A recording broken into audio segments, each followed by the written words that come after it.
We now make them out of that half-inch steel plate. It's much easier for us to manage here in the hot shop than a big 4-inch thick chunk of marble. Hot. The material changed with the advent of modern steel. When that material has changed, that name remains the same, as with many names for different materials and processes in here. We have all kinds of tools like Pascarellis and Anchovies and Silviettas and different processes like Morean and Reticello and Calmo. And those are all wonderful old-Italian words, and that deals directly with the heavy influence that the Italians had on the development of this style of glass blowing. This is referred to as Venetian style glass blowing. And you can see none of that third dimension remains anymore. It's totally melted out. That mass is totally smooth again. They use this waterlogged exterior as that interior remains very molten. This is going to allow him a little stability as he goes to introduce the first of the air into this piece. It's solid. It's now going to have a bubble inside of there. You can't actually see the bubble, but what you can see, what he is looking for, is that contour change. You can see how the mass is expanded. That indicates to him where and how well that bubble is established. Now that wooden block is pretty interesting in that it's a black cherry wood. I always make them out of fruitwood trees because that wood is sap distributed throughout the grain structure. Now that tool lives in that pail of water behind poly and is never allowed to dry out through the entirety of its life. That's because it works on a steaming principle known as the latent frost effect, where upon the introduction of that 2,000-degree ball of glass into that waterlogged piece of wood, immediately vaporizes.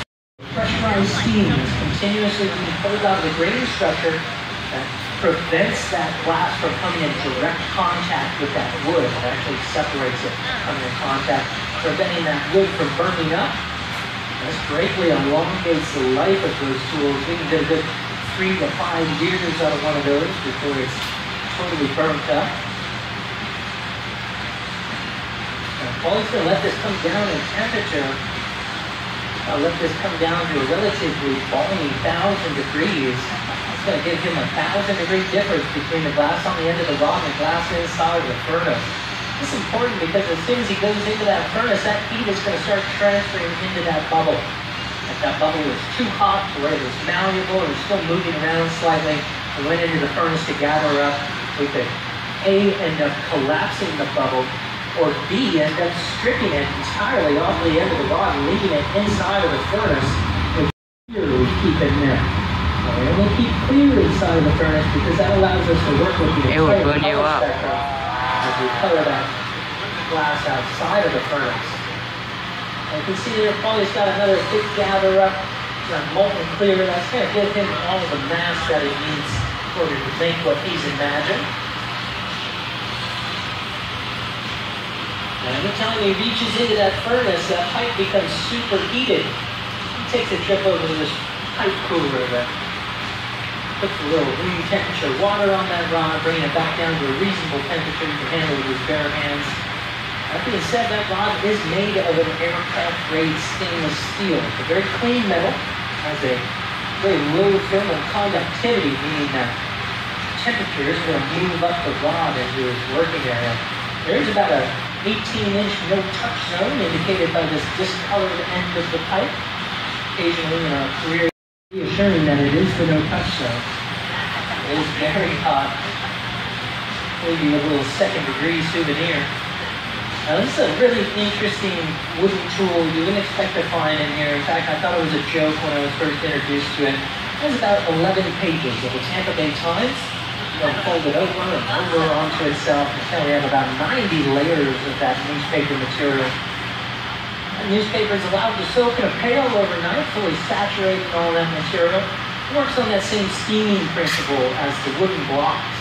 However, unlike those rigid wooden blocks, that newspaper allows for all the agility of the hand. Oh, a sale on Walmart, huh? 25% off. All purchases over $50.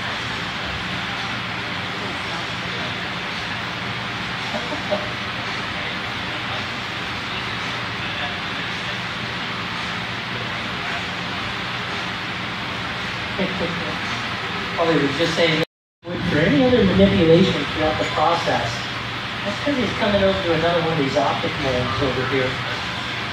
This time he's after that full raised third dimension to become part of the decoration of this piece. It's going to literally allow that to drip down into that mold. As soon as he's down into the bottom of that mold, he's going to start to introduce some air. That air is going to push that glass out into the recesses of that mold. We got lots of extra seats over here if anybody would like them. Now you can see that compression now is made. He's going to come out of that mold and do what we call resetting the moil. A little bit of glass that holds that vessel on the rod is referred to as the moil. Let's make sure that's back on center. Come over here and chill the tip.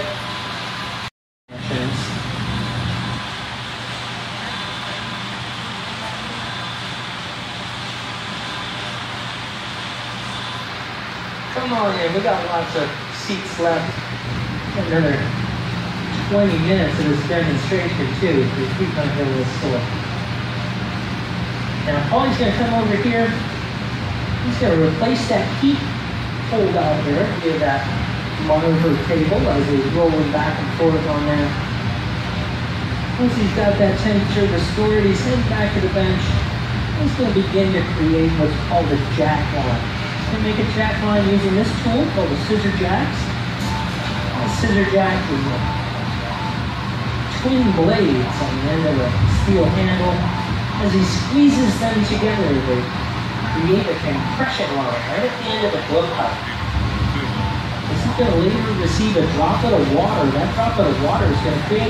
I'll hold that jack line closed for him as he begins to introduce some air. That bubble preventing that air from blowing out.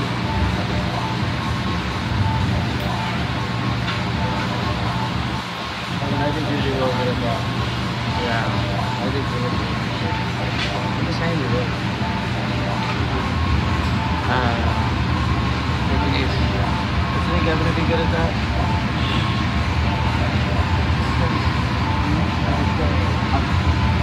Well, he's got a nice full heat into that whole thing. To chill that tip slightly, preventing it from blowing out of the bottom. Now to introduce some air. I want to see those color bands rotating through there. Also notice that raised third dimension from that mold. Notice as that light travels through that vessel, that light is bent and distorted. That distorted mold because it gives an object quality to that glass. We're going to make another addition to this piece. Something called a drop float.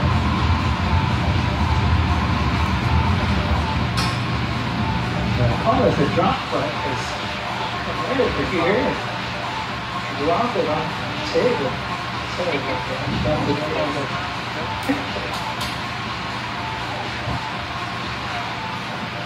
You got it? Right there. That's you. You got it. It's like welding, kind of. It is like welding. Now it's really hard for Paulie to see the center of that bubble as he lowers it down into that patty of molten clear. Give him a second pair of eyes on there as it glides down into that patty of glass. Now that top side of that patty, it remains relatively molten as the bottom side has had a tremendous amount of heat.